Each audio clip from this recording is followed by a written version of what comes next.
ప్రజలే తన కుటుంబమని భావించే తనకు గత 20 సంవత్సరాల నుండి పిఠాపురం నియోజకవర్గ ప్రజలతో మంచి అనుబంధం, ఆదరణ ఉన్నాయని, ప్రజాసేవకే తన జీవితం అంకితమని తెలుగుదేశం పార్టీ రాష్ట్ర అధికార ప్రతినిధి పిఠాపురం మాజీ ఎమ్మెల్యే వర్మ భావోద్వేగంతో అన్నారు. పిఠాపురం మున్సిపల్ కార్యాలయం ఎదుట తెలుగుదేశం పార్టీ పాత కార్యాలయంలో మాజీ ఎమ్మెల్యే వర్మ నేతృత్వంలో 2025 నూతన సంవత్సర వేడుకలు ఘనంగా జరిగాయి. పిఠాపురం నియోజకవర్గం నలుమూలల నుండి తెలుగుదేశం పార్టీ కార్యకర్తలు, నాయకులు, అభిమానులు వేలాదిగా తరలివచ్చి మాజీ ఎమ్మెల్యే వర్మకు నూతన సంవత్సర శుభాకాంక్షలు తెలిపారు.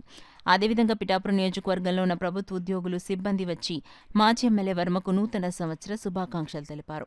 తెలుగుదేశం పార్టీ నాయకులు, కార్యకర్తలు, అభిమానులు మాజీ ఎమ్మెల్యే వర్మ చేత నూతన సంవత్సర భారీ కేక్ను కట్ చేయించారు.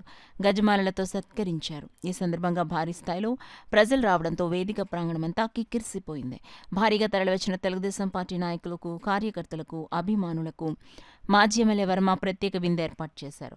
అభిమానుల కోరిక మేరకు వారి కేరింతల నడుమ మాజీ ఎమ్మెల్యే వర్మ వేదిక వద్ద కొద్దిసేపు కోడి పందాలాడారు. ఈ సందర్భంగా మాజీ ఎమ్మెల్యే వర్మ మాట్లాడుతూ, కూటమి ప్రభుత్వంలో సంక్రాంతి పండుగలకు జరుపుకునే సాంప్రదాయాలన్నీ కొనసాగుతాయని అన్నారు. రైతులకి అందరికీ కూడా సంప్రదాయబద్ధంగా కోడి పందాలు, వీధి నాటకాలు ఇవన్నీ కూడా సంప్రదాయం. ఎంచేదంటే చంద్రబాబు నాయుడు గారు వచ్చాక, కూటమి ప్రభుత్వం వచ్చాక చక్కగా పంటలు సుభిష్టంగా పండాయి. మాకైతే పురుషోత్తపట్నం నీళ్లు పరవళ్ళు తొక్కింది. సస్యశ్యామలంగా పండాయి అన్నీ కూడా.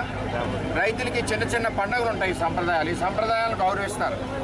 సంప్రదాయాలకు విరుద్ధంగా హింసా పద్ధతిలో కత్తులు కట్టడం కానీ, ఇవి కట్టడం కానీ కూడా నేరం. అటువంటి కార్యక్రమాలు చేయకుండా సంప్రదాయబద్ధంగా పందాలు వేసుకోవచ్చు.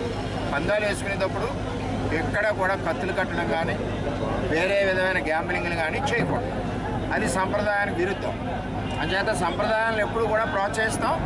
ఎట్టి పరిస్థితుల్లో సంప్రదాయాల ప్రకారం అన్ని సంక్రాంతికి అన్ని రకాల సంప్రదాయాలు ఉంటాయని చెప్పి కోరుతాం.